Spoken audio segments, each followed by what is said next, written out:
tonight we have the pleasure, and I think it is a pleasure. He's been a buddy of mine since we both served on the Tulsa case, the first one in 2000. Was it 2001? 2001, 2002. Uh-huh. And we didn't have all this gray hair then. In fact, Eric was newly graduated, I believe, and just started in practice. And were you actually hired as a researcher for Charles, or just what was No, I was doing a fellowship. fellowship? Right. Okay. Yeah. So, and we said Charles, I mean Charles Ogletree, and he was the lead counsel on the first Tulsa case, and Eric and I were on the case as well. I want to say two things about Eric before I turn it over to him, for him to lead us in the discussion around reparations cases. One is that Eric did the primary drafting of the motion that won/lost in Tulsa. So we'll talk about that, the equitable tolling motion. And two is that Eric has been a steadfast reparations legal activist since 2001, if not before. I don't know if he has embraced it before. And we've done a number of things together. The most recent one, we both were on the council for the current Tulsa case. I got off the case, and Erica continues to be on that case, and he hopefully will give us, if there is an update on that. And then I think the last thing is that I think we will hear and listen to a person who has really thought through the issues of bringing successful actions or being successful in general in obtaining reparations. So I think it'll be very helpful as we go forward. With that being said, I'm going to turn it over to him. I think our format, Eric, you want to just describe for them how you want to proceed? So what I thought I'd do is give a sort of general overview of the issues facing reparations litigation, and maybe discuss some of the cases on the list that I gave you, and think about the different what I would call general reparations, and then some of the more recent ways that folks have been trying to litigate reparations in the context of the Tulsa cases, and also the In re African American slave descendants litigation case, and the police violence cases. And I think some of these cases are useful just to think about sort of traditional reparations, and then ways in which we're trying to push beyond like a classical reparations litigation claim and in Tulsa, and then think about and also the way that the Chicago reparations claims are trying to push beyond a traditional reparations claim as well. So does that work? mm-hmm. So I mean, if we begin, shall I just go into it? Yeah. So if we begin, like, I think it's worth at least looking at the two Johnson versus McAdoo cases. And so the reason why I gave you the appellate court case is because I think it's important to see what the Supreme Court did for the first big reparations case it faced. And the answer is it wrote a 5-word opinion, in which one of those words is opinion. Actually, it wrote a 2-word opinion, which is judgment affirmed. Like, that's all it said. And it did it per curiam, which means that nobody on the court was willing to sign that opinion in their own name. Like, it's truly a shocking opinion when you read it. But even the appellate court case, so I think it's worth recognizing what's going on in the appellate court case. Sorry, I'll turn notifications off so we're not buzzing away. And so McAdoo, I think, is best understood as one of the culminations of the movement to get formerly enslaved people pensions that forms the capstone or keystone of one of the ways that people are currently thinking about reparations, which is the idea that why am I spacing on her name? Callie House is the avatar of the current reparations movement for a lot of people. Why? Because what she saw was essentially a financial payout for descendants, for enslaved people, and it's based on essentially that understanding of reparations. I think a lot of people want to understand the contemporary reparations movement, and so it's worth recognizing that there's a federal case in which she's imprisoned, but there's also, in terms of the actual litigation that was undertaken in that enslaved person's pension movement, the actual decision is Johnson versus McAdoo, and it was just dismissed almost literally without a word. So, and so that may explain why for a chunk of people in the reparations movement, like, litigation is regarded as off the table. It's just not regarded as a practicable avenue for redress. But and we'll see a little bit more about this when we get to thinking about Tulsa, and then thinking about litigation on behalf of victims of police violence. It turns out there's more to litigation than actually winning the case. And so litigation is often, as Adjoa has written very eloquently about, litigation is often also a form of community mobilization and activist mobilization. And so it's a way that people can tell their story in a legitimizing forum that then allows the community to come together, not just to support the legal effort, but also to support the political effort that has produced as one of its tactics the legal effort. So I don't know if that makes sense quite yet, but we'll come back to it when we think about Tulsa.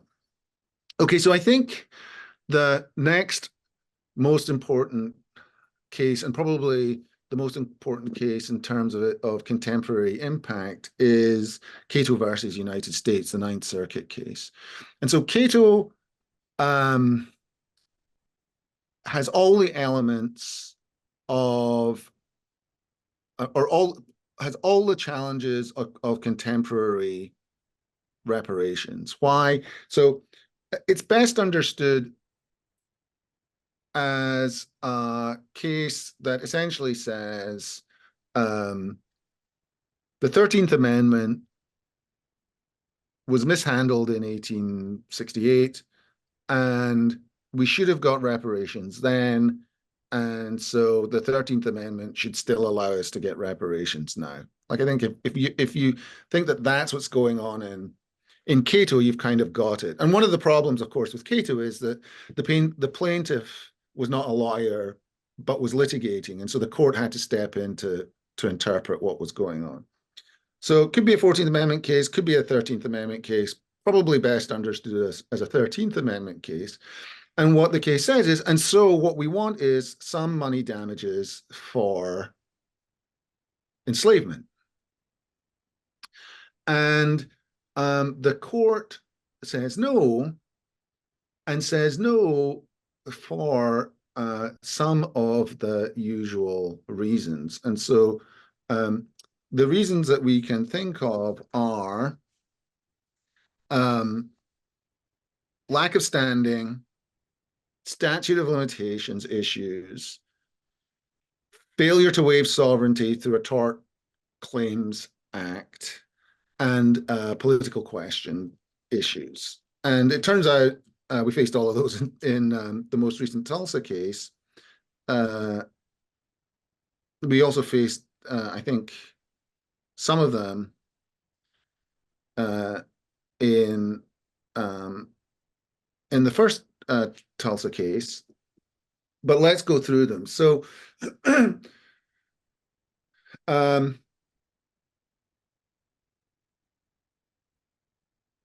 so the first one to think about is the Tort Claims Act. And so it is, as a matter of law, a fact that a state, including, so in the philosophical sense, so in other words, the 50 states of the Union plus the federal government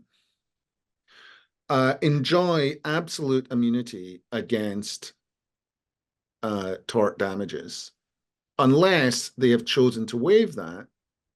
And the way that they choose to waive that is enacting a statute that says, if you follow the right procedures, in certain circumstances, you can sue us for money damages, right? And so that is called a Tort Claims Act.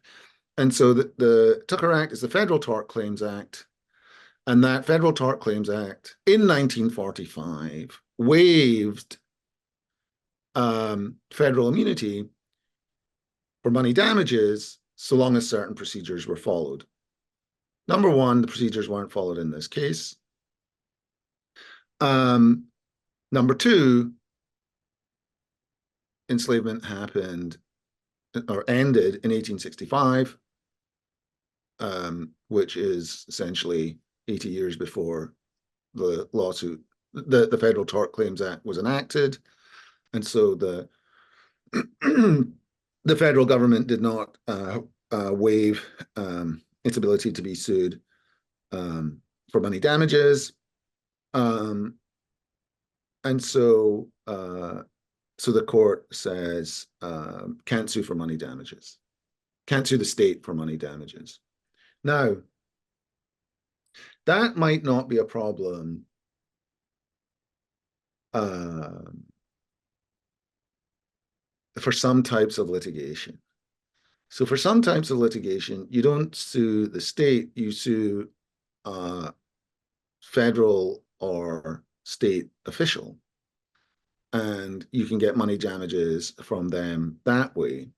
But it does mean that when you sue, you have to go that route unless the state has waived sovereign immunity. And I don't know if you remember, Adjoa, but we had a big back and forth in 2003 over whether we could actually sue the state or not. And we were pretty clear that you couldn't. And some other folks we were working with were less clear. And they were big shots. The big shots, but the money bags is how I would put it. And so there was a bit of a confusion surrounding that. But can I say something though? In Cato, he was suing the U.S. Right. So they were suing the U.S. So it applies to United States, but it applies also to any of it. So it would apply to the state of Oklahoma as well. And so to the extent that you're going after the United States or a federal or the state of Oklahoma or somewhere else like that, state of California, you can't go after the state. At best, you can go after a municipality and or a state official. Sometimes you can go after counties, but sometimes not, because sometimes counties are regarded as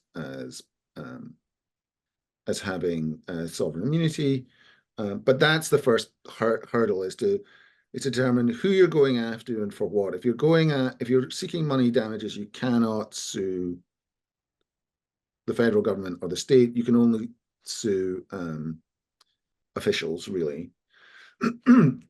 The second issue is standing. And so in Cato, the problem was that the class of individuals claiming injury was too amorphous. And so it may not seem like that to you. You might say, well, it's all descendants of enslaved people. This is also an issue that comes up in the African American slave descendants litigation as well. Mm-hmm.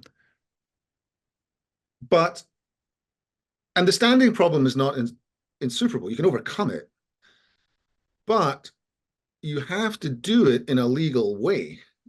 And so you have to be able to properly articulate the class of individuals who are the plaintiff, and also the class of individuals who are the defendants. And so defendants may be easy. It may be just a government official, maybe a municipality. It may be, in the case of in the African American slave descendants, a group of corporations. But you have to show that actual named plaintiffs and named groups of plaintiffs have some distinctive characteristic that links them through the injury to the defendant.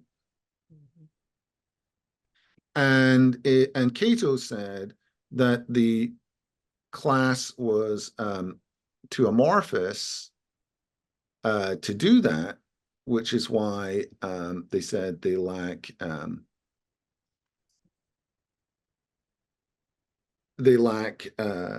standing, because they don't have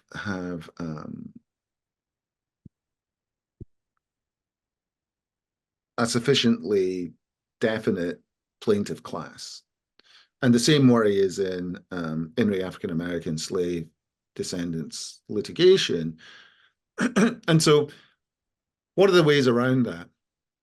Well, number one, find at least one plaintiff who you can show has a link through the injury, who was injured by the defendant. That's what I mean by through the injury. So once you got your defendant, United States, you have to show precisely how the United States injured that defendant. And that injury has to be a legally cognizable injury. So in the case of in the African American slave descendants, the idea really was an unjust enrichment claim. Mm-hmm. And so you'd have to show, so unjust enrichment is a claim that suggests that defendant got money from plaintiff in a way that was unfair, and inequity ought to hand it back. And so what the plaintiffs and in the African American slave descendants would have had to have done, tried to do, is find a named individual, Jane Doe, who can show that their ancestor had been insured, or some transaction featuring their ancestor had been insured by one of those companies in a way that that company made money off that transaction that really ought to, in fairness, have gone to her. Now you can see why that's actually, it turns out, pretty difficult to do.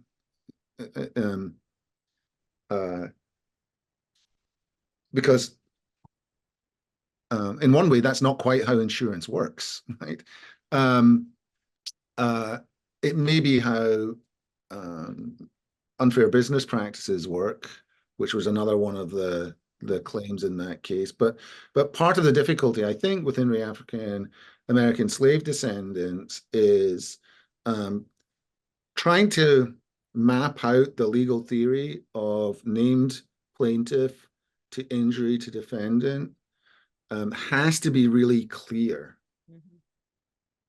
And you have to have a strong ability to say, especially with unjust enrichment, how this particular insurance company, through engaging in these insurance transactions,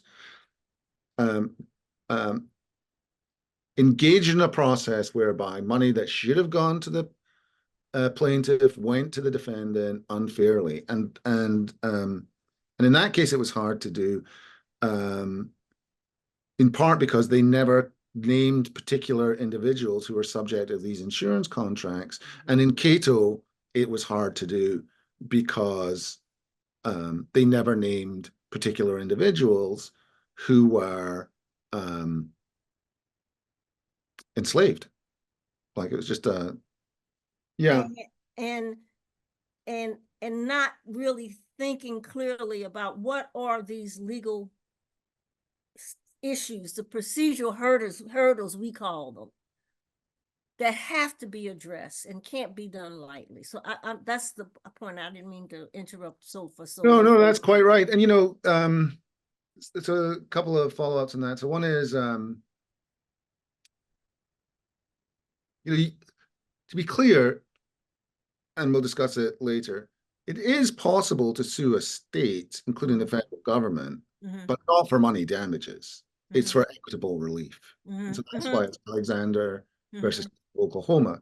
And so the back and forth in our case was lawyers who hadn't done civil rights work, not saying this doctrine is crazy, it can't be right. But you as law students should know many of the doctrines are crazy.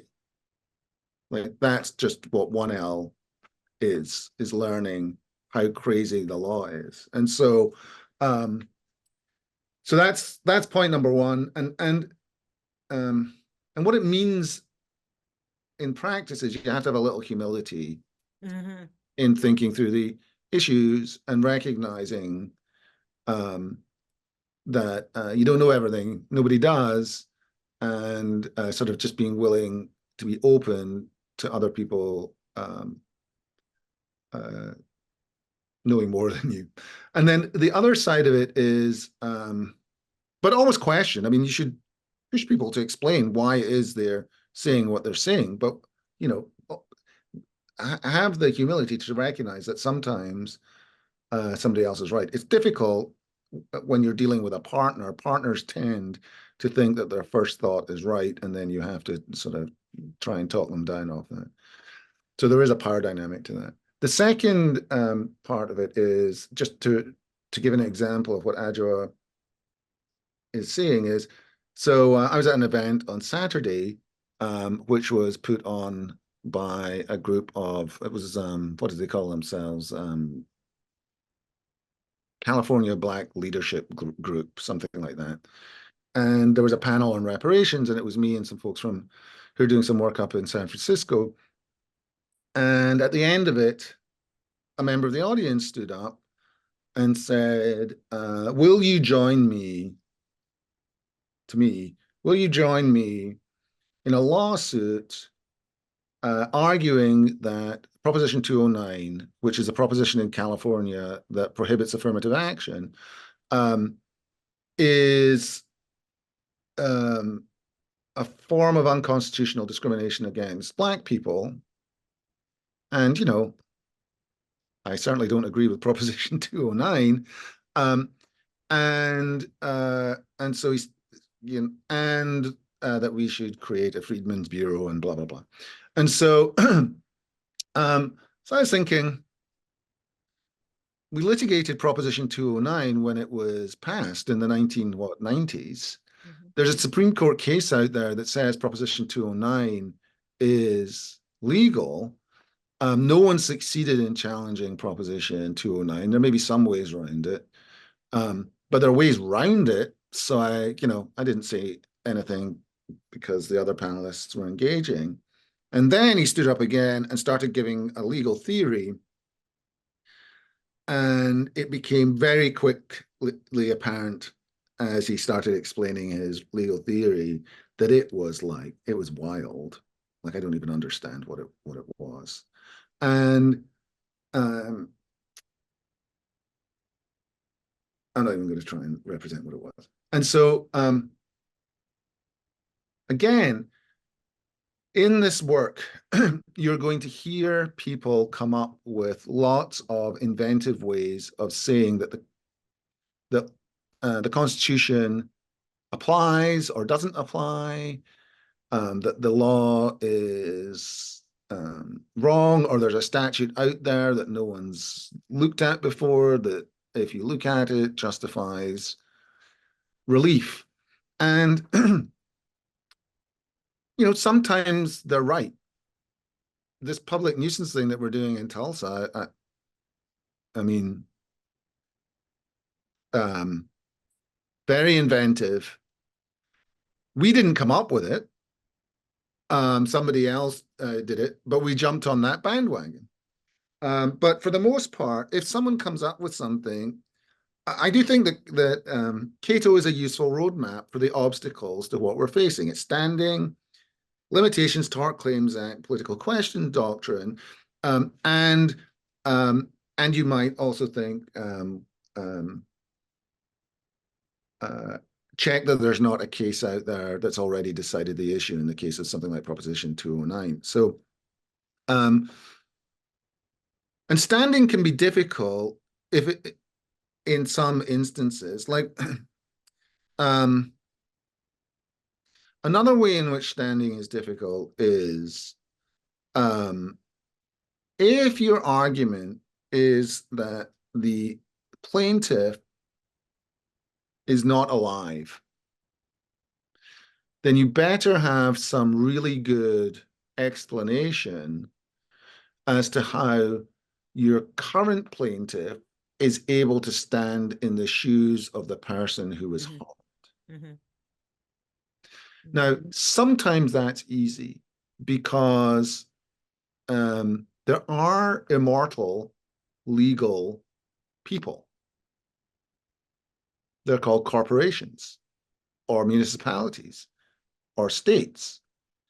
And so one reason why you would go after cities, counties, and states, but also corporations, is because they are persons capable of hanging around forever.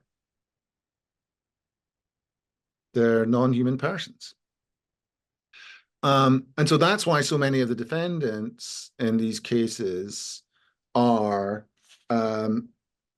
corporations or states, so or officials, state officials. So in Cato it's the U.S., in Pigford it's a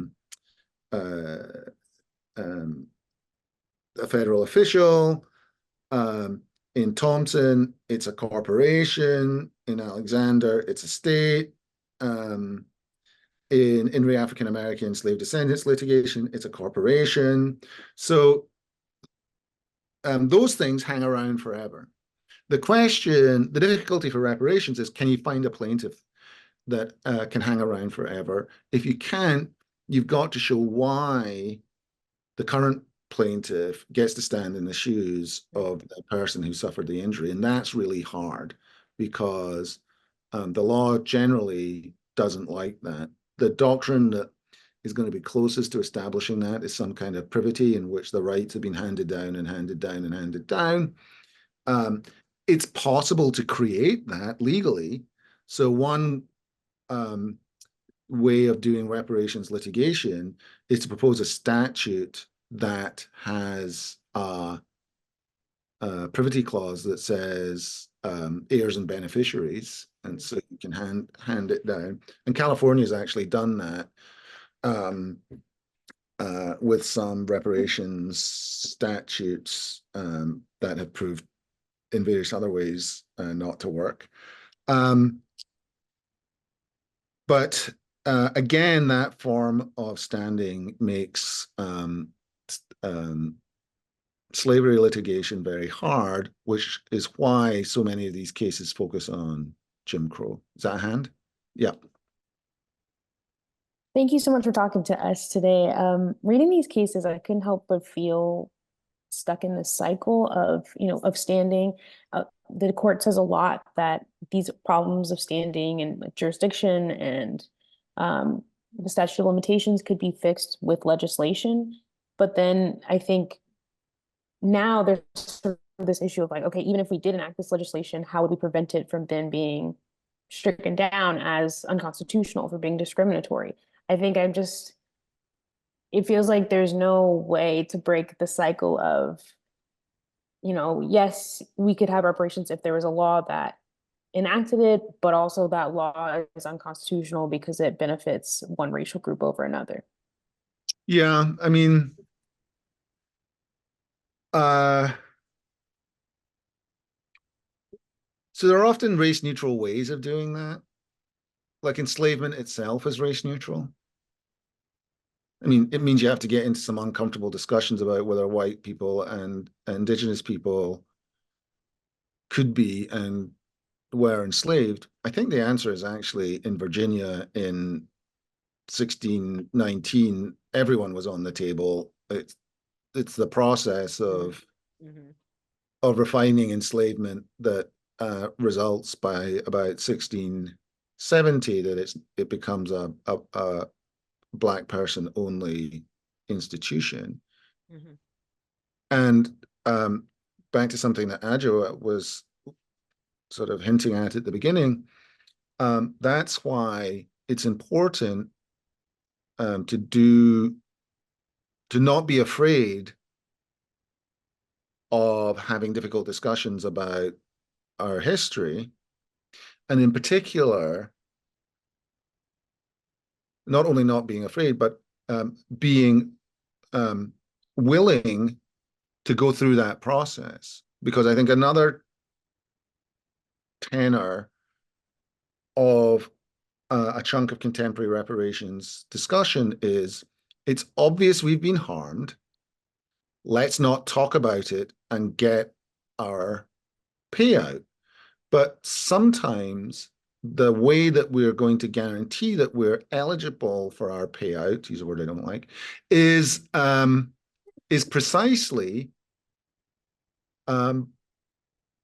by doing the difficult work of accounting for history. And so, I think you'll see in a bunch of we're not looking at the statutes this time around, but if you look at a bunch of the recent statutes, New Jersey, California, New York, they have like a 2-year time limit. And that's been put in because of a particular political take on reparations. And I think that those 2-year time limits, because I helped work on some of the California task force stuff, is way too short. Like we couldn't get our work done in 2 years. And I understand that folks want their money now, but I actually think that it's going to hurt the California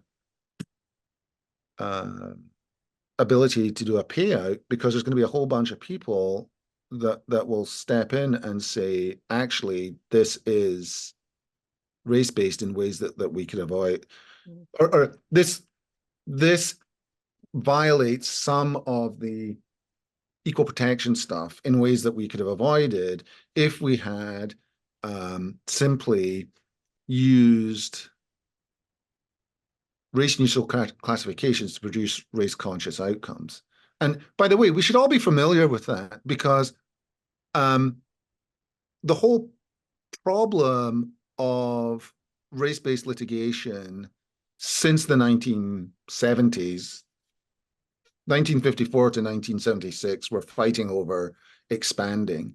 But once in the so essentially, like the two big cases that I put in at the end, or I think I put Adirond and Croson into your reading.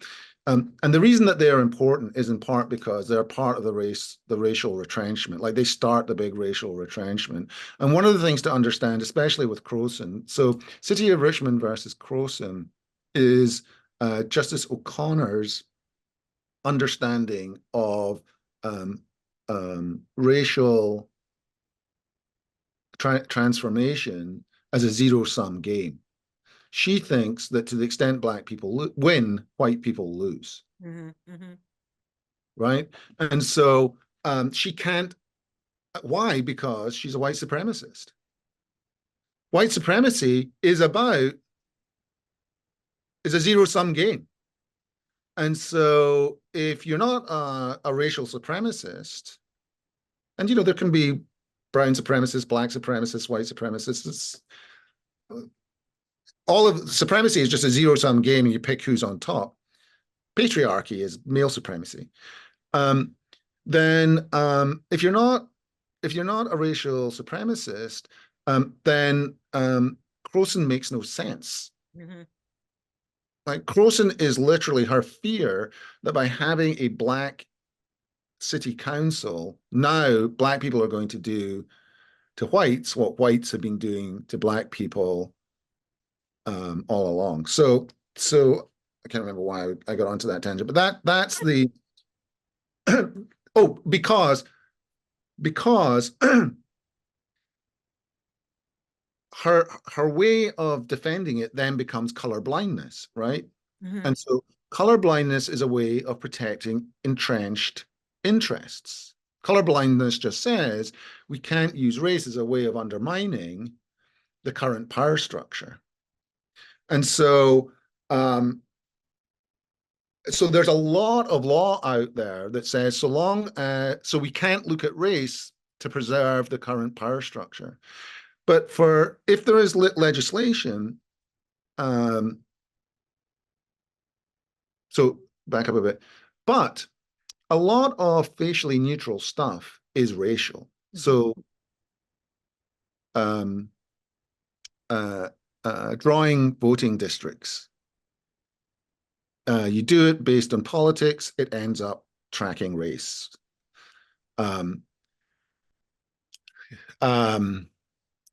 Because poverty and either rurality or urbanity or even suburbanity has a racial component, you can zone in ways that track race, even though what you're doing is allegedly tracking tracking poverty. And so for example, if you ban multi-use houses, so apartments, you'll likely ensure that there are less people of color in your neighborhood. So similarly, there are categories like slavery that are facially neutral, but impacted one group, black people, more than another. Or you can think of victims of zoning. Well, redlining is a form of zoning. So I think if the game is not the game, but there are ways of doing race-conscious legislation through race-neutral means. The task for reparations lawyers is to work out what those categories are and use them. Why? Because white folks have been doing this for so long. Is it a question? It is a question. I was trying to formulate it eloquently, and I'm struggling, and the conversation is proceeding, so I'm just going to ask it. My initial question was for Cato v. United States. It seemed that if,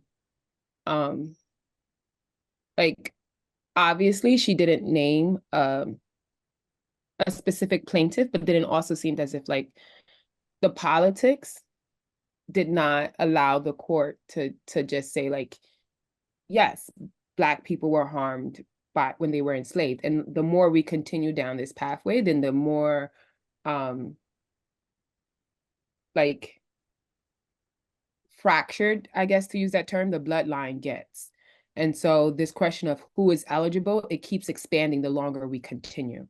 And so I just feel like this argument is saying that like now we are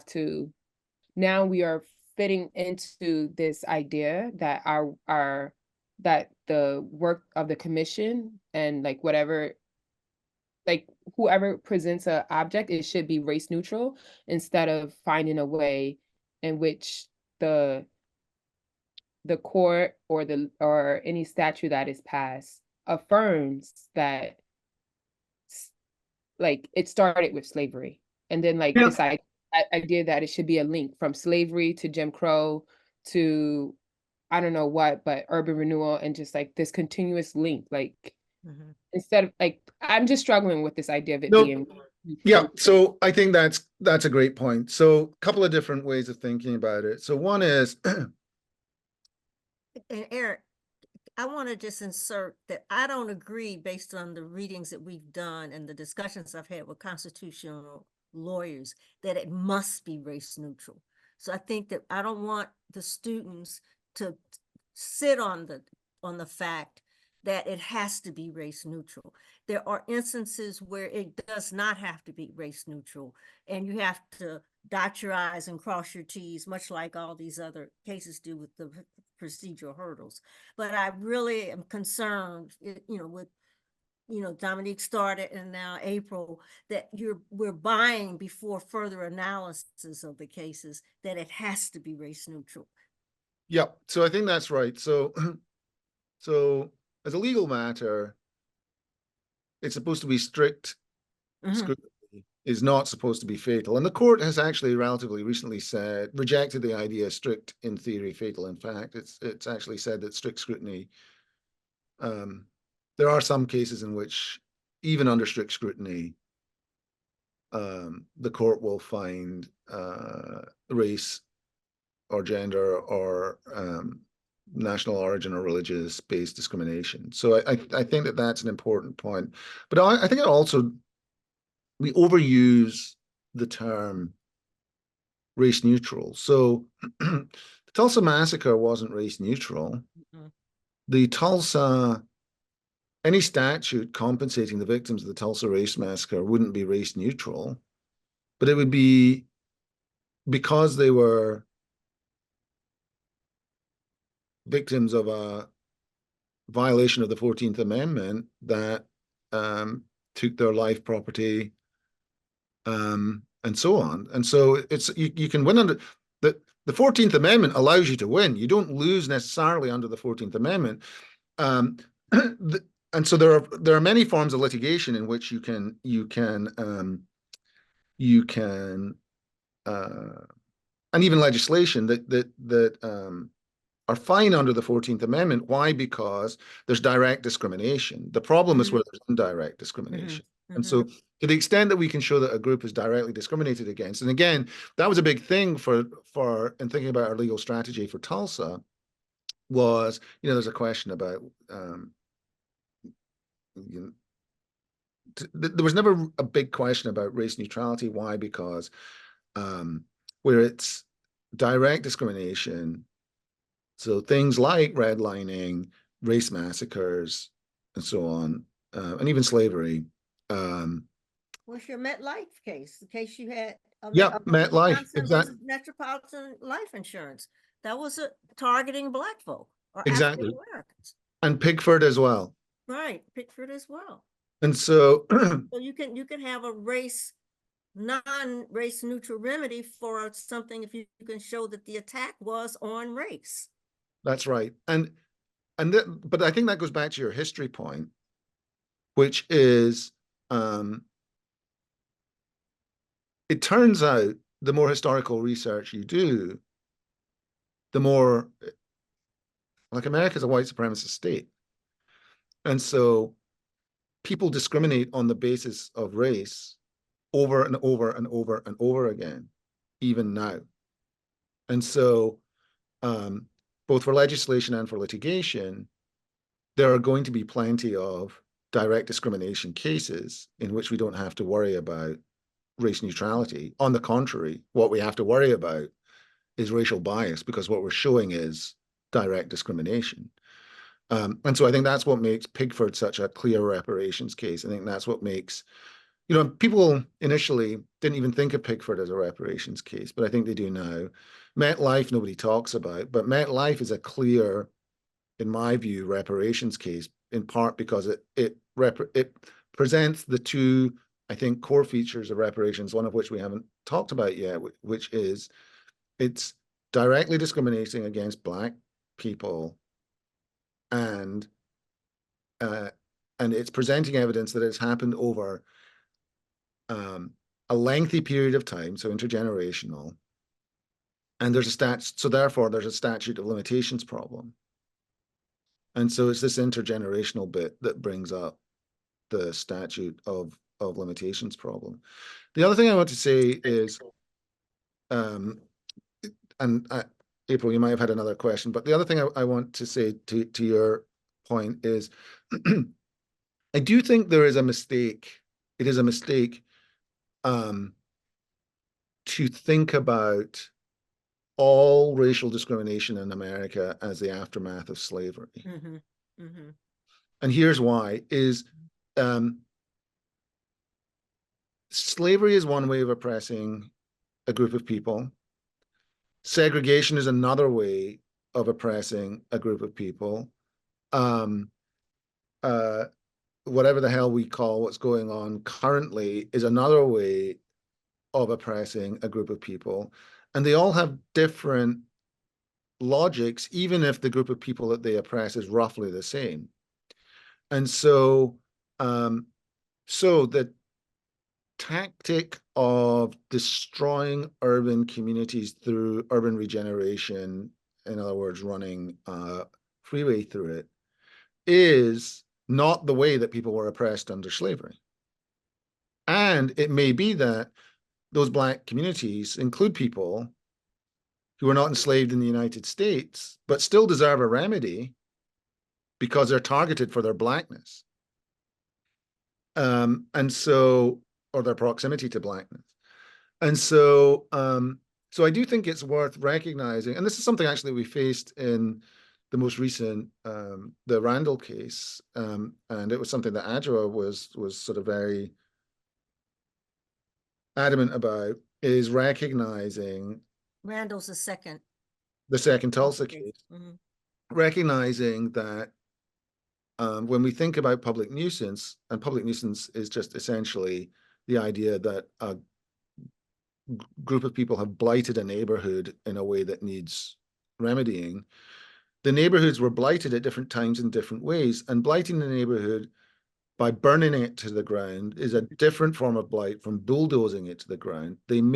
One may have enabled this, the massacre may have made it such that it was harder politically for that community, that neighborhood, to resist the bulldozing. And it may be strategically important for a legal argument to emphasize the connections between that. But we could have filed 5 different lawsuits, one representing the bulldoze community, one representing the massacred community, one representing the whatever community, and it would be the same neighborhood. It would all be Greenwood, because of the continued violent attacks on that community. But the violence changes because the ways in which power transforms is different. The ability to burn with impunity has gone, hopefully, by the 1960s. And so it's now the ability to bulldoze with impunity. And those are slightly different things. What do you think, Adjoa? Yeah, I think though, and this is something Charles said, I don't know if you recall, but when we were talking about the connection between slavery, enslavement, and the vestiges of slavery, the point is there an unbroken chain? And he was looking at it from the criminal punishment system. There's an unbroken chain, and it may look different, but is the chain unbroken? Is in fact the attack on the Blacks during enslavement, and I dare say it's not just those enslaved, because so-called free Black folk were just as victimized in some ways, not just as, that's really a statement, not a good statement, but they had significant restrictions living under the system of enslavement and that kind of attitude or system.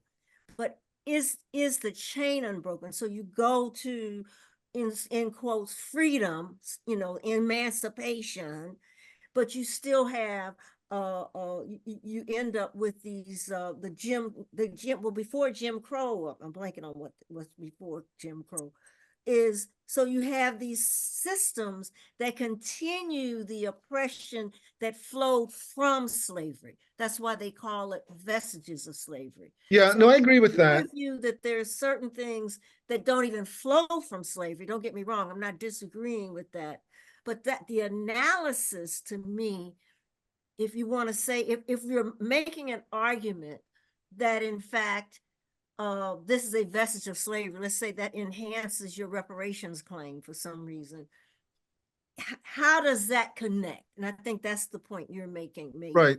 How Yeah, does it exactly. connect to the thing that you saw in slavery? How does it connect? And everything doesn't connect. Yeah. And or you don't have to argue that it connects. Mm-hmm. Like some of the stuff that you want to go after, you don't have to do a trace all the way back to slavery to prove that it's a race-based, Exactly. it's a race-based wrong. I mean, wasn't that like Chicago, the torture cases? yeah. You could have made the argument. Yeah. They could have made the argument that the targeting of Blacks for that kind of torture was connected to enslavement, but they didn't have to. Yeah. And sometimes, you know, you might think that that's an argument for the political sphere or for a certain audience, and other audiences either won't be persuaded or don't need to be persuaded of that. It's more powerful just to focus on the current thing. I mean, even with, I will say, I don't know if this is disagreeing with Right. Andrew. If it is, it's not terribly much. But, you know, the one thing to think about with the criminal justice system is the big change, even in the South, from the enslavement era to the Jim Crow era in terms of the criminal justice system is to the extent that you think that to the extent that punishment focuses on a form of plantation prison, what happens is there's a movement from private punishment to public punishment. State takes over what was happening privately, you know, on a privately owned plantation, and that may be important, it may not. But anyway, so let's get to our last category, which is statute of limitations. Well, we've got two categories, statute of limitations and political question. Political question, we'll talk a little bit about that because it comes back again in Tulsa. But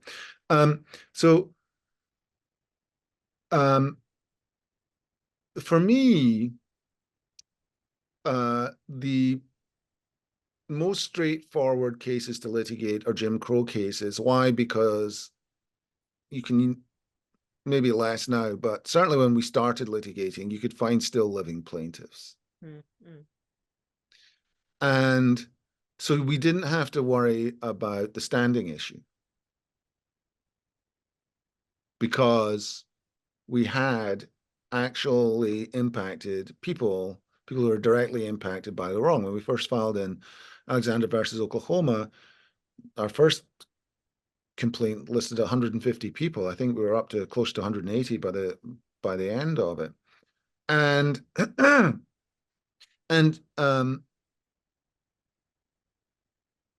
so that makes things easier with standing. The problem becomes statute of limitations. And again, Cato says, look, under the statutes you want to file, there's a 2-year statute of limitations. And so you're out of luck because enslavement happened over 100 years ago.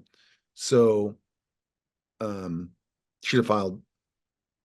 If you could have filed, which you couldn't, you should have filed then.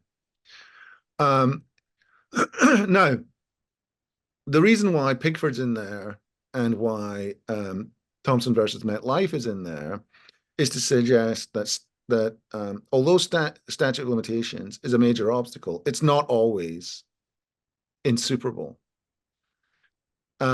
Even in re African American slave descendants, the court said the statute of limitations wasn't insuperable if you could show a continuing violation. So a violation that starts in 1865 but continues to 2024 may allow you to sue in 2024, saying that what's going on now is still injuring me, and that injury started, they started pushing the knife in 1865, and they're still pushing it in 2024. Now, harder for the Tulsa Race Massacre because the massacre had a beginning time and an ending time. It happened over the course of sort of a day and a half. And even the aftermath of the massacre sort of ends sometime before 1925, let's say. So should have filed by 1927 is what the court is going to say. But there are two doctrines that might justify not filing. One doctrine is that you didn't know the injury occurred, and potentially you did know the injury occurred, but you didn't know who injured you. So that would be equitable tolling. There's some information necessary to filing the lawsuit by identifying who injured you that you were unable to find out until within 2 years of when you filed. And so one argument we made was we did not know until a report came out in 2001 that the State National Guard, the county police, and the local police had been involved in the massacre. Like they'd been actually deputized. We thought it was just a bunch of random white folks running around doing bad stuff, but it turns out that the commission unearthed documents in the hands of the state, the county, and the city that we could not have known about. And so because of that, the clock shouldn't start to run until the report came out. The other argument we tried to make was to the extent that there was information that might have been out there, a statute enacted by the state of Oklahoma acknowledged that it had all been silenced up, covered over. And so they themselves are precluded from claiming that we should have filed because they acknowledged their wrongful acts in covering up the massacre. So that isn't what would be called equitable tolling. That is closer to something like what's called equitable estoppel. And then another version of equitable estoppel is the massacre itself was such an extraordinary circumstance that injustice, so inequity, the wrongdoer ought not to be able to benefit from the trauma caused by that act. And so they're stopped from complaining about the statute of limitations. I don't think the appellate court or the district court quite got either equitable estoppel argument. They, in both cases, reduce it to a form of equitable. They try to think about it in terms of equitable tolling. And the difference between estoppel and tolling is, for equitable tolling, it's the plaintiffs that essentially are at fault. They didn't, they should have, plaintiffs should have known, but fortunately they couldn't have known. And so they did wrong, but they're blameless for it, so we'll start the clock. Whereas with estoppel, it's that the defendants did something wrong. The two arguments being, one, they acknowledged that they covered things up, and so they can't rely on they can't rely on the statute of limitations. The second argument, the extraordinary circumstances, got some purchase in some of the in I think a Holocaust case or a Japanese reparations case. I think it was a Holocaust case though. And here's why I actually think that the extraordinary circumstances argument is politically important. And it's this. As you push the history, as you start investigating what's going on with the history of Black people in America, it turns out that killing Black people is an everyday occurrence in America. It's just a feature of white supremacy. So in one sense, it's not extraordinary. It's just what white people do to Black people. Like, I don't know if you can tell by the accent, but I'm from Scotland. I'm not American. By way of Jamaica, I am a descendant of enslaved people. So I am somewhat, you know, I am aware of my ancestors' enslaved past and all of that. But that story is a Jamaican story in the Black community in the United States, has been learning this history, which took a while for me to understand. It's actually the second go round that finally took the blinkers off my eyes. Like I knew a bunch of it. But if you speak, I don't know if you've done this, maybe this is obvious to you, but you know, you speak to your family, if your family's been in this country for more than one generation, you will find that an aunt or an uncle or a parent fled fearing for their lives. And so it may be that, you know, you have your parents have a sibling that they never talk about. And it's because that sibling disappeared. And that sibling might not have died. They just might have had to change their identity or die. Harvard professor Randall Kennedy his father left North Carolina because he was a mailman who was entitled to carry a gun.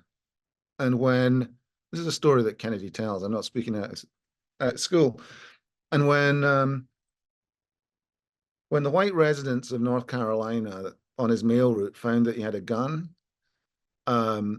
they basically threatened to kill him. And so by the next day, he left. I don't think that story is unique. I don't actually even think that it's uncommon. And so the difficulty with the extraordinary circumstances argument, which I think, by the way, is right, it is an extraordinary circumstance, is what we mean when we say extraordinary is we mean it's morally extraordinary. We mean that if this happened to any other community, well, not any other community, because, you know, violence, white supremacy is a violent thing, but when we say that this happens as part of the experience of the Black community, we don't mean that it is unheard of occurrence that strikes us as unusual, I suppose is what I'm trying to say. But it's morally extraordinary. Like that there are groups of people who have to flee consistently because they fear for their lives should strike us as extraordinary. And I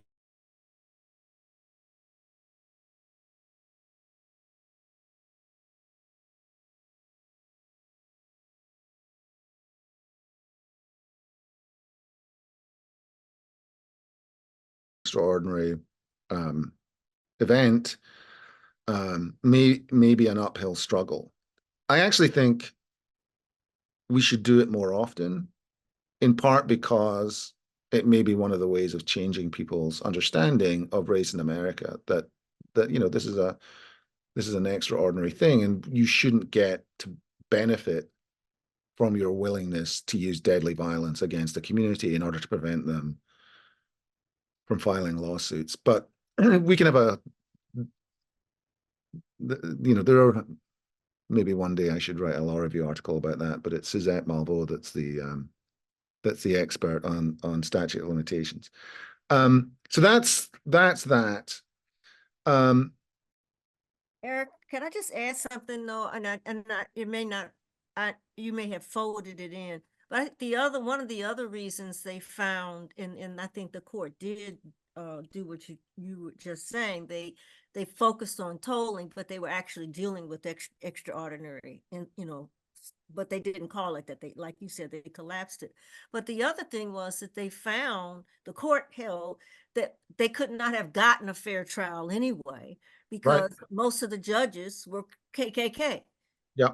So that even if they had known, even if the plaintiffs had known and brought cases, the likelihood of success was very, very low because of the built-in bias of the judges, who most of whom, I don't know if they had a figure, but I remember most of whom were members of the KKK.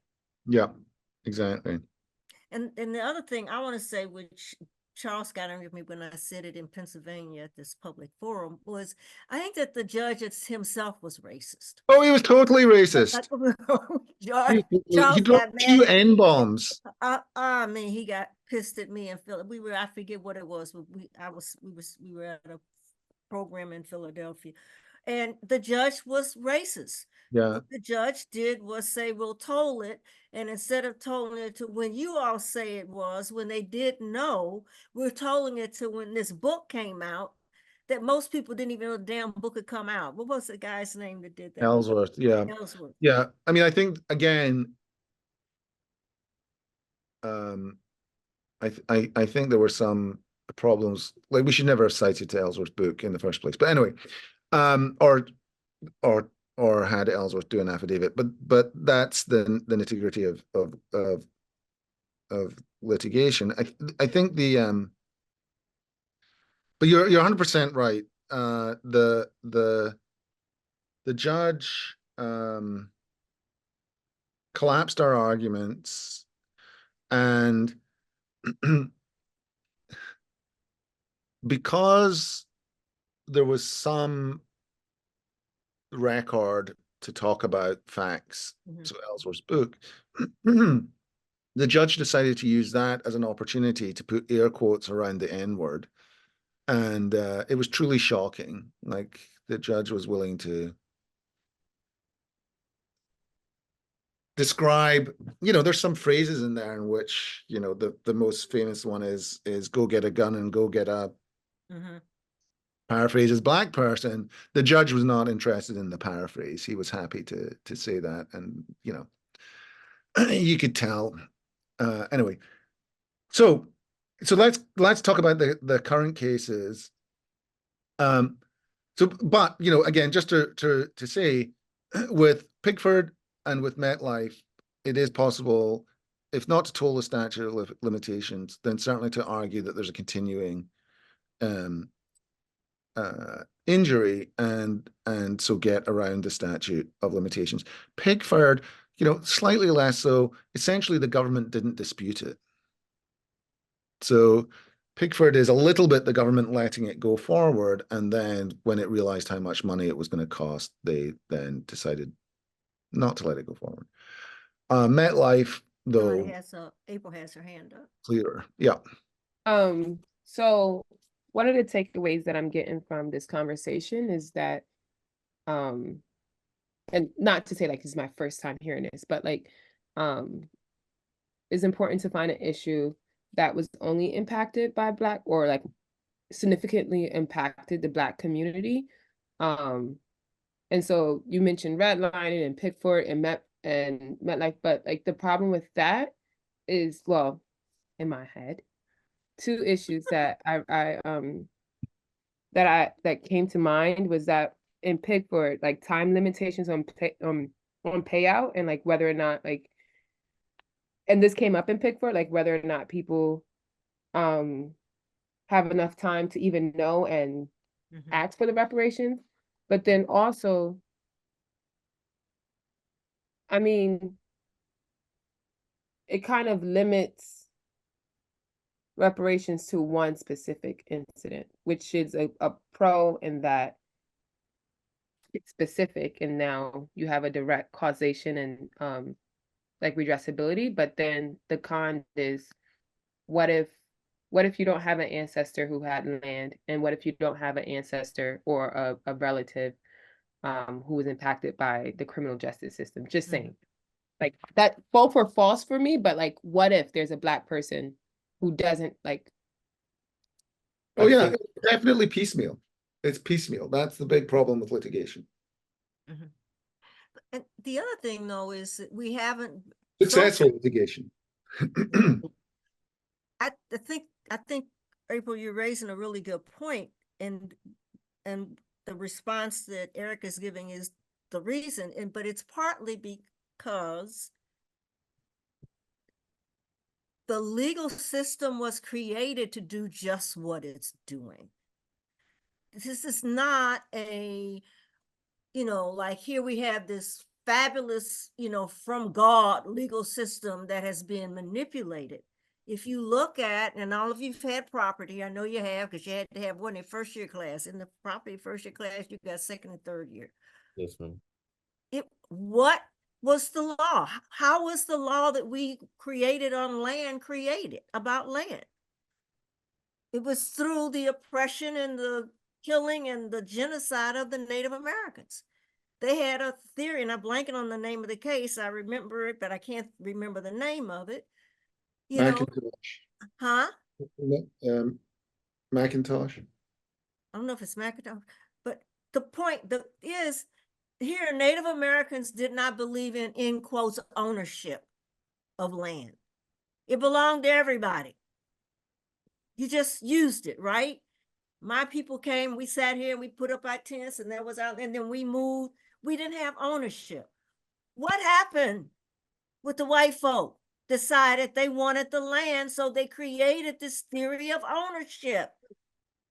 This is not self-created, because we didn't create it, but it is created oppression, created exploitation. Becomes legal because the people who are creating it now are the power. So I'm gonna get down off my bandwagon, but I think that we have to see that all of these things, standing, sovereign immunity was created to protect the sovereign. We can do whatever the hell we want to do unless we tell you, we let you not do it. Yeah, you should see what it looks like in Britain. Prince Charles gets to go around without even being arrested. Yeah, I mean, come on. So the point, I think that April, you're raising, I think a good point, and I think is the reason why we have to do it the way we have to do it is because the system has created these things that keep in terms of reparations safe, specifically, but I think, and Eric, you can correct me if I'm wrong, all of you can correct me if I'm wrong, probably in many other areas too. I am reparations, right? So if I can jump in as well, and again, it's helpful to, I think, to focus on Tulsa, but we can also think about Pickford, and we can think about Thompson. So the victims of the Tulsa race massacre were angry about the Tulsa race massacre. Now, they may also have had some anger about the other legacies of slavery, if we want to put it that way. But fundamentally,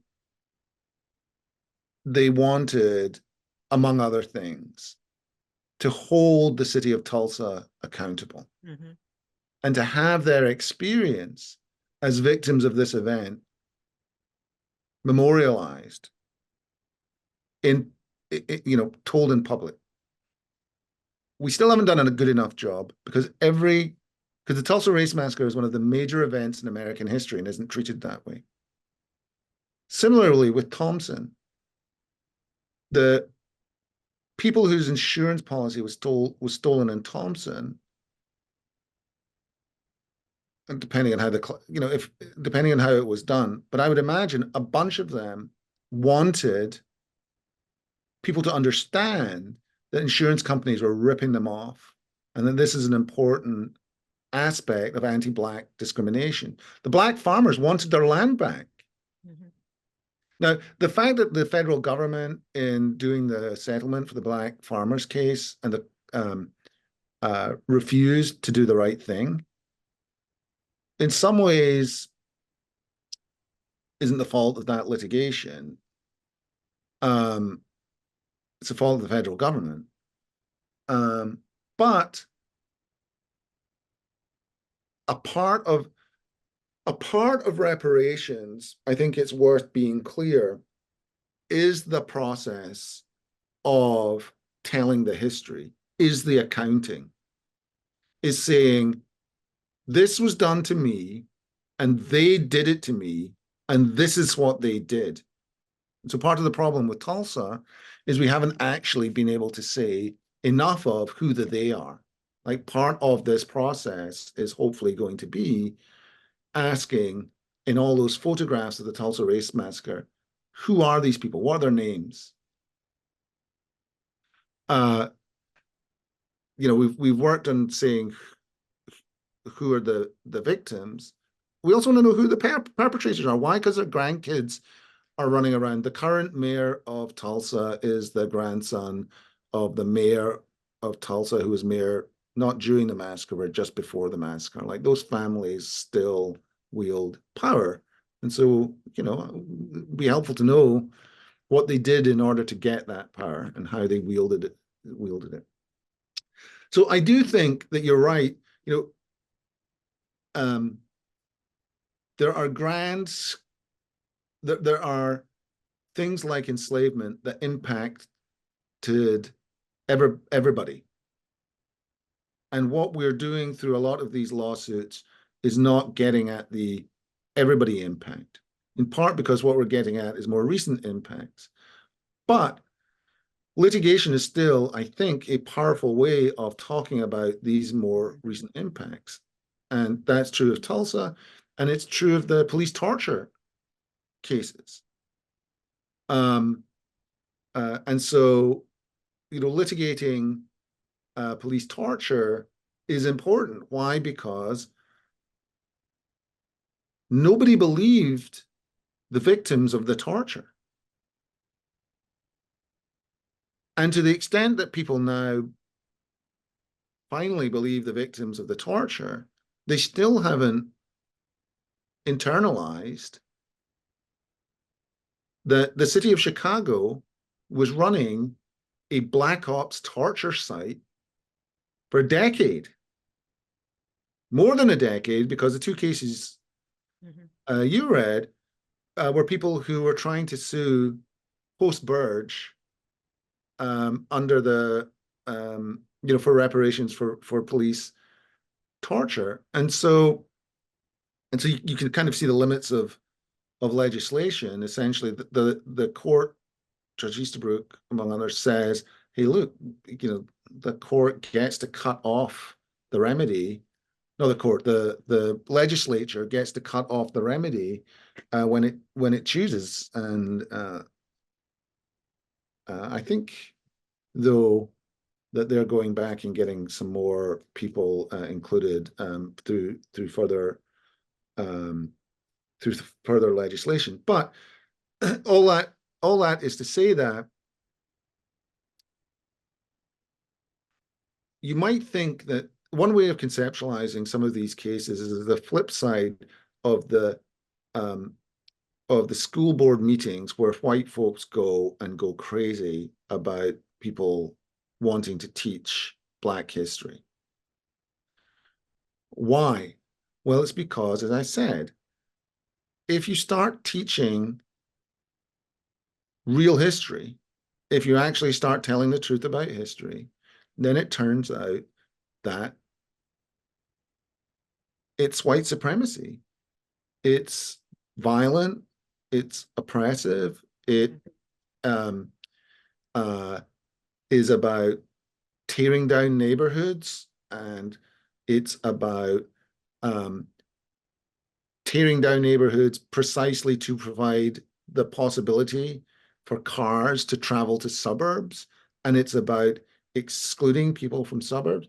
There's a book that I'm using to help me think through some litigation I'm developing in California for victims of police violence called Sundown Towns by a guy called Lowy. And so here's a fact that you probably don't know unless you've read the book. As of 1880, every town in America, this is not me saying it, this is Lowy saying it, every town in America had Black people in it. Why? Because there were enough, well, after the Civil War, there were a whole bunch of free Black people, but even before the Civil War in the North, there were enough free Black people that where white people went, Black people went too. By 1920, there were 3,000 towns with no Black people in them. How did that happen? Violence. And so, reparation, part of the reparations, you talk about reparations for Bruce's Beach in California. I actually just today was speaking with a group of people who are seeking reparations in a town called Allensworth, California. Need to speak to you about this at some point, Adjoa, because they want to be connected into the larger reparations movement. But towns, Allensworth had their water diverted from them. And so, what was a thriving Black community was essentially whatever the water version of starved is out of the community. So that in part is a sort of claim that we're making in Tulsa with our new public nuisance claim. Why? Because that actually is a public nuisance, like diverting or polluting water is a public nuisance. Burning down buildings, so blighting the neighborhood, is a public nuisance. The difference is that it requires equitable relief, but the equitable relief is the one that nobody ever talks about in property and contract law, which is specific performance. It's hand it back, and if you can't hand it back, it's build it back. And for public nuisance, the relevant community, the relevant plaintiff is the community or the neighborhood. We have to find someone who was what's called especially injured. In other words, we have to find someone whose building was torn down or burned down, or who had a family member murdered. But so long as we can find one person in the community, they get to stand in for the rest of the community. And the idea is we get to go forward so long as we can show that there are still blighted properties attributable to the Tulsa Race Massacre. And so that was the argument in front of the Supreme Court that we did less than a month ago. Eric, can I say two things? One, it's 7:30, and so we may want to open it up even a little more to see if there are other questions or comments before we wrap up at 8. But the other thing I think it's important, and you may disagree, with the Chicago torture cases, the litigation actually led to the legislation. This whole movement came that because the litigation for, you read the cases and all that, wasn't as successful. It was successful in some ways, but not really. That they actually created, and they touted as, and I sent the students to Amnesty International, students, Teresa, announcement of the ordinance, reparations ordinance. Yes, they've had issues with it. I got to go back in. But I think that that's the role litigation can play too. Litigation can lead to other forms of remedy. And I think I know that the Chicago torture case is an example of that. You're suing, wanting to get reparations, and then that builds a movement that actually was successful in getting the ordinances, even though, as Eric pointed out, there are issues with the, the way the ordinance is written or maybe implemented. The other thing is, I want to say, and I have to lift up my friend who is a severe case of Alzheimer's now, reminiscent of our friend Charles. Stan Willis was a guy, he was with NCBL, attorney Stan Willis in Chicago. He's the one that started taking the lead in exposing Burge years ago. And I'm saying that not just because he's my friend and comrade, who is suffering now. Well, I don't know if he's suffering because we don't know. He may be oblivious to suffering, but it's because so many times we don't realize the impact we as individual advocates can have. And that's whatever you advocate for. In this sense, we're lawyers or law students.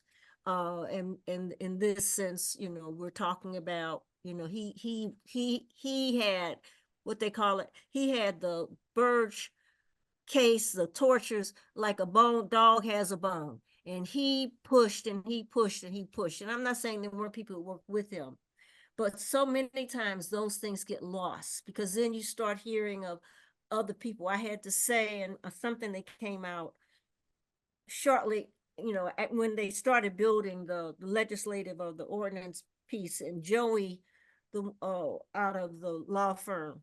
People's law firm, yep. I'm blanking on her name now. Joey Mogul, yeah. Yeah, Mogul. I had to email them and say, look, you have to put Stan's name out there. You're standing on his shoulders. Yeah.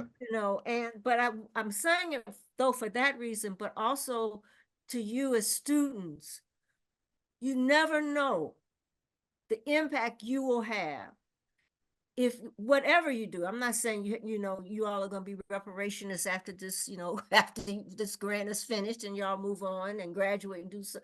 But whatever you do, if you do it well and you advocate for it, you don't know the impact that you'll have far after you've maybe stepped aside for whatever reason. And that's what I wanted to raise Stan, because he was on the front lines when only a few people were standing with him and in that area. No, and I think that's really important. And just to amplify that point, so big discussion when we were writing the complaint, Joanne, myself, and a few other people, was in Tulsa in 2002, was significant number of the survivors said there had been airplanes dropping Molotov cocktails, bombs, in the massacre. And one of the people we were working with, the historian Al Brophy, was like, yeah, I've heard that, and the guy who published the book that Adjoa was talking about, Ellsworth, was like, yeah, I heard that, I don't think it happened. And so, as a lawyer, you speak to your clients, and we had like 5-10 people independently tell us a plane flew over and dropped bombs, and people said they saw it. Well, that has to go in the complaint, right? It goes in at the very least on information and belief. To satisfy Rule 11, we've got enough evidence. We've got at least 2 witnesses. Fast forward to 2021, the centenary of the massacre. Joe Biden, in a speech actually partly written by Ellsworth, says, and they dropped bombs on Tulsa. I almost burst into tears when he said that, because that means that the first aerial attack in American history was not Pearl Harbor in 1941. It was the Tulsa Race Massacre of 1921.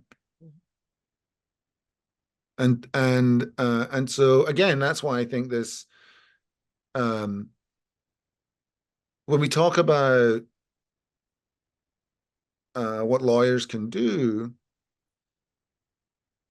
what Adja was talking about with the Burge torture, what we were talking about with the work in Tulsa is legitimizing people's experience of events that happen to them that others don't believe can be true. Mhm. So the reason why Ellsworth wouldn't put the bomb dropping in is, I think, because he could not believe that this could be true. And we found out Biden didn't make it true. We found out in the litigation it was true. Right. Because the plane, the company that owned the daggone plane, that was the one that did the dropping. Well, I'm blanking on who company it was. Was it the newspaper? Who was that? No, it's the oil company. The oil company, yeah. yeah. So we found out, in other words, he skipped to Biden, which I'm not saying it wasn't a legitimate, bringing him to tears, because 900 years later, the president says they drop bombs. But we found, when we believed our clients. Yes, exactly. We believed our clients. And that put us in a position of beginning to figure it out and finding out, was it true? And we found out it was true. Standard Oil Company had planes, and yeah. Other people are disbelieving our clients who so-called are on our side, so they didn't do the work. Yeah. They and didn't so do the work.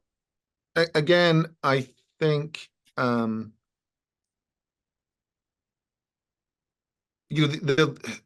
legal standards, things like standing and all of that, can seem daunting, but they actually often force you to actually do connect the dots in ways that are persuasive. And so I do think that part of the problem with some, like I actually think in African-American slave litigation could have been more powerful if they had found a named plaintiff to connect the dots to. Like, think what that then looks like. And say, our family was sold, and so we were, while insured by this company, and so we lost money and they gained money, and it takes a little bit of effort, but you do it, and then at the same time you get to personalize it, to show that there are living, breathing people, maybe all of you, who are impacted by this in ways that other folks refuse to acknowledge. And we're in a court of law. We can point to, like, it is really powerful having 109-year-old Leslie Benningfield Randall and 109-year-old Viola Fletcher sitting in the courtroom seeking justice. You're talking about for the argument on April 2nd. Yeah. And so, and it's clear that even at the Oklahoma Supreme Court level, the justices were moved by that. Like, we had a justice at the end say, "You're making history here," which is not what not what a Supreme Court normally says. So, anyway, Andrew's right. I should stop speaking and let you speak. No, I have one more point. Listen to me. If you notice, Eric mentioned a little bit ago that we were able to bring the litigation in Tulsa in 2001, 2002, because a report from what report? The report from the commission that was formed to study. And those commissions, that's the importance of these commissions. Many of them can obtain documents that have otherwise not been obtainable. They may have subpoena power, maybe, or whatever. It's like the California task force was able to get a bunch of stuff. So that the importance to our work is working with commissions. Commissions can do a lot of that fact-finding work that then can lead to whether it's legislative reparations or, you know, trying to do the litigation or whatever. But I wanted to bring that point out because, you know, I heard it, you all probably heard it, but that's the work we're doing, Eric. We are developing a handbook. We're developing hopefully relationships with some commissions. We can't with a lot because we aren't a lot of people, to assist them in how do you go about creating a reparations projects or that in your community that can stand, that can be effective.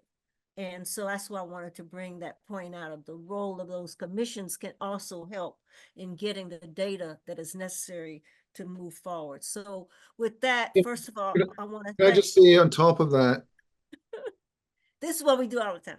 Go on. Bruce's Beach, so the city of Manhattan Beach is resisting this, but it turns out that some independent research found statements from a counselor that said that the city of Manhattan Beach was founded to keep Black people out. And so the subsequent work that the city of Manhattan Beach is refusing to do should involve a commission that then produces the documents from that. That's what reparations work would look like, is getting that information out. Like that accountability is part of the work of a commission. So first of all, I want to, you know, formally thank Eric for, you know, all right, Teresa, she's listening and participating. You're right. So that's who's got our New York? That's April, right? April, we'll have to talk about that.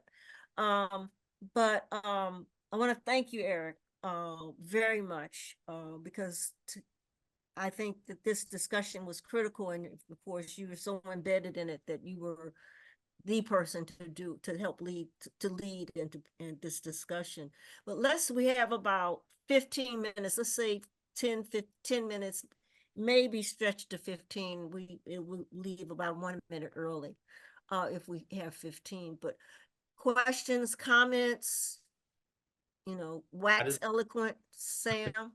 I just had a comment. I wanted to thank you so much for coming and speaking and having this discussion with us. I think the important, like you were speaking and then April was speaking and I was gonna say something, but then you would like elucidate this. Sorry. I knew you. No. It was really good. And one of the biggest things I took away was when you, because I was my initial thought was, you know, in Cato, the court acknowledged in like a paragraph, but it acknowledged that continuing harms, that's a doctrine that they've never not acknowledged. So you can do that, but they just didn't have standing or jurisdiction. But when you pointed out that to look at segregation and discrimination separate from slavery, in that way you can kind of attach it back as like this is the direct harm. This is how they're being harmed. And I was not looking at it like that. Like I was wanting to not, because I was saying that they don't want you to go that far back. That's too attenuated. So what can we do? When you treat it as something separate, then I guess it's their issue. The court's issue is like, if you do tie it, kind of what I'm kind of going against what April was saying, but even if you do tie it to something, if you're tying it to slavery that happened so long ago, then that's too attenuated. But if you tie it to something that is happening now, obviously continuing harm, but that's happening now, and you don't necessarily give context about that it started because of slavery, but you're just saying this is how it affected them, then that could be more of a viable claim. So I guess what I'm saying, I said all that to say, my biggest takeaway was to look at it differently than the way I was looking at it in terms of historically. Yeah, it's complicated. I mean, here, so you go. Go on, Eric. So here's, I'm going to make it even more complicated because I'm going to give you a simple argument and then I'm going to suggest that there are nuances to it that we ought to worry about. So So one way you might want to do it, especially if you're thinking about commissions, is so why not jump on the Joy DeGroy bandwagon and say post-traumatic slave syndrome is a continuing harm, right? Now, here's the problem: is what post-traumatic slave syndrome actually gets you, the whole epigenetic argument. It gets you that your genome. I'll give the most expensive one. The least expensive one is you have to go through mothers, but the most expensive one is it screws everybody's genome. So your genome's screwed up, which makes you what? And so the standard actual answer is susceptible to certain trauma. So more stressed, more depressed, maybe, whatever, right? So what happens with that trauma, though, you then still have to prove. So the fact that you're traumatized doesn't actually get you everything that DeGroy argues in her book, because it may be that, okay, so you're more prone to anger, but does that mean that you're more prone to this form of discrimination or that form of discrimination? And so you actually have to, so all of this is to say, the work of tracing back will always return to the work of showing how current or contemporaneous impacts, whether that impact be whatever form of discrimination that impact would be, and the easiest ones for me to talk about at the moment are just physical ones. So burning down stuff, tearing down stuff, putting people in shitty housing, whatever it is. And then you have to show that it's the combination of that plus the propensity that gets you the injury. Do you see what I mean? So the difficulty, even with things like post-traumatic slave syndrome, is a court is going to always say, okay, but how did that work out? Like, show me the actual results, and then you have to start talking about the interaction of the the trauma with other stimuli, traumatizing. Does that make sense? Do you see what I'm saying? Yes, yes, yes, yes, yes.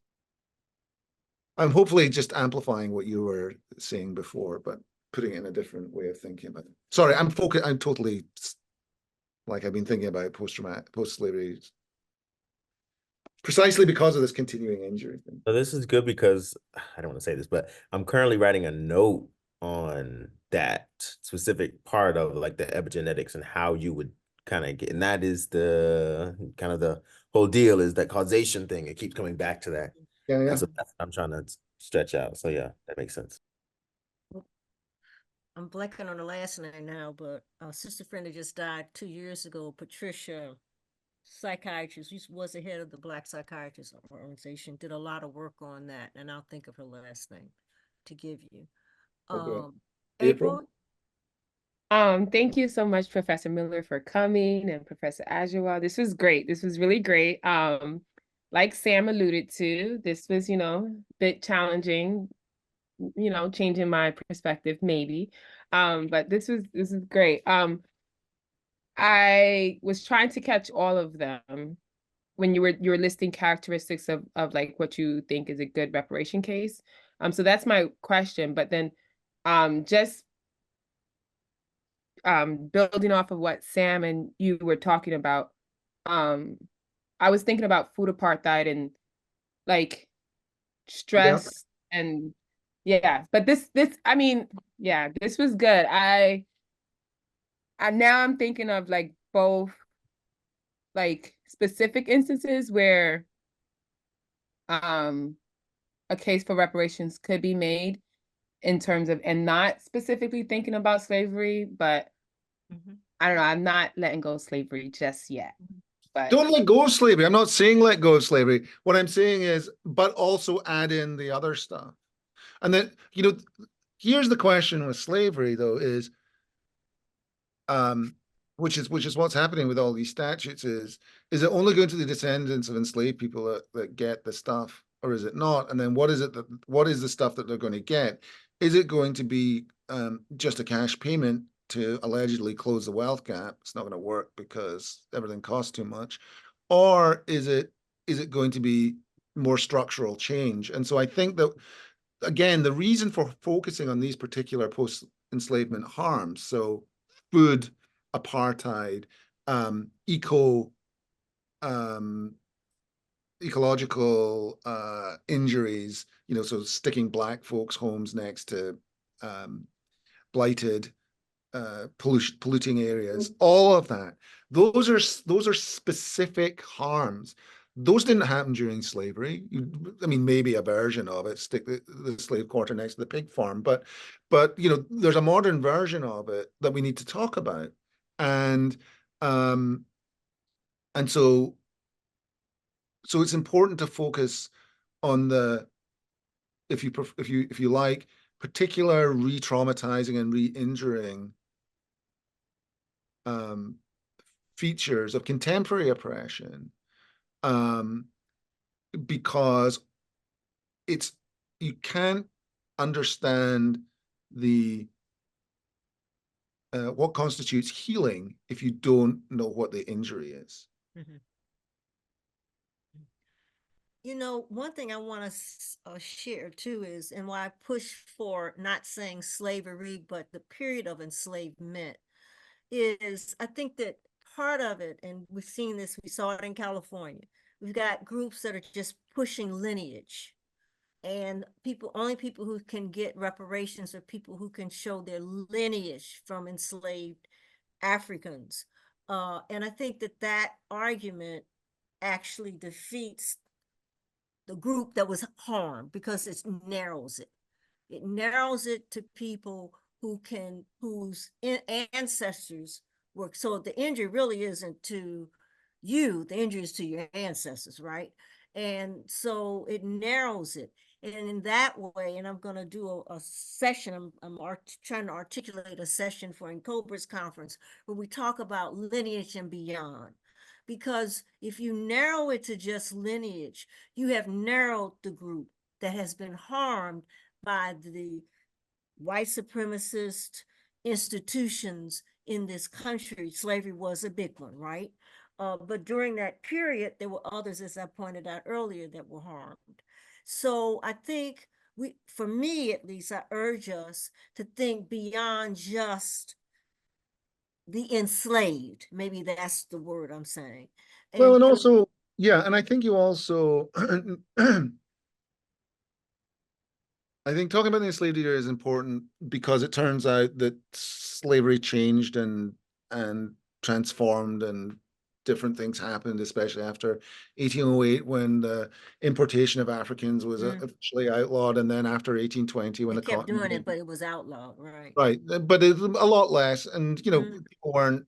Before that, folks were coming over from Africa, but they were also coming over and going to the West Indies and blah blah blah. Anyway, it changes, and Mississippi and Alabama and Louisiana open up, and there's a whole different way in which things work, and then you see much more family separation and blah blah blah. So we can talk about that, but also, if we're focused just on slavery, in part because we have a limited understanding, I think, when we talk about slavery as just the forced labor, it was much, much worse than labor. We have a very narrow understanding of what the injury is.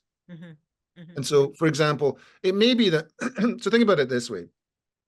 I don't know, I'm trying to think of think fast, you got 2 minutes. Think of a rich Black person who hasn't just made it big, but comes from a family of rich Black people, right?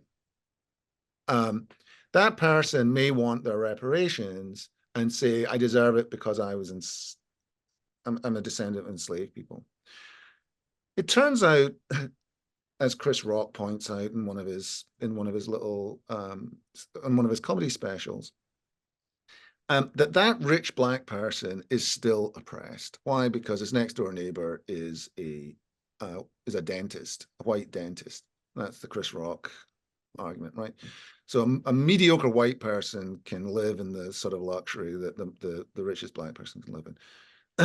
But they're oppressed not just because there's an upper limit on black success. They're oppressed because to be black is to be embodied in a way that is continually vulnerable to violence. Mm-hmm. Mm-hmm. And it doesn't matter whether you're a descendant of enslaved people, or do you still know who Amadou Diallo is? Mm-hmm. We talked about him. You're still vulnerable to white supremacist violence. Mm-hmm. And when the cop shoots you, they don't shoot you asking, is this person descended from enslaved people? They shoot you thinking this person's black. Mm-hmm. And so all of this is to say, again, the reason why it's important to do the work that litigation makes you do is because it forces you to ask, how am I harmed now? Mm-hmm. What is this injury look like? Mm-hmm. And it's important to recognize that for rich black people, if all they think of about their, or any black person, if all they think about as their injury is my ancestors were enslaved and I have now some epigenetic propensity to feeling stressed, they don't understand what it is like to be a black person in America now. Mm-hmm. Because they haven't articulated all the other ways in which society, structural racism, but also interpersonal racism is used against them. Mm-hmm. And I think that is part of what reparations is for. Reparations, after all, says very simply, you injured me and I deserve redress. And that is actually quite powerful, because it is also, it's not even I deserve, I demand redress. And in making that demand, you are asking to be treated as a full moral, political, and social member of this society. And making that demand is something that the legal system can help you do. Mm-hmm. Like, that is where litigation says, and I'm going to do it by pointing out that I have the same rights as you do. Well, thank you. Thank you. That's a fabulous way to end. Thank you so much. Any last? No, it's 8 o'clock. No last. So thanks, everyone. Thank you. And thank you everybody for participating, contributing. We'll have more discussions around this as we go forward. We have Teresa and I were just looking at our schedule starting in May. We're going to have, our schedule is to start putting documents together, and so we're going to have to do some more thinking of how do we do various things. But this was excellent, Eric. And for me, April asked the question, well, what is the ideal? Well, I think we've talked about what the ideal. You have to, the best case is one in which you have an answer to all of those, what we call procedural hurdles.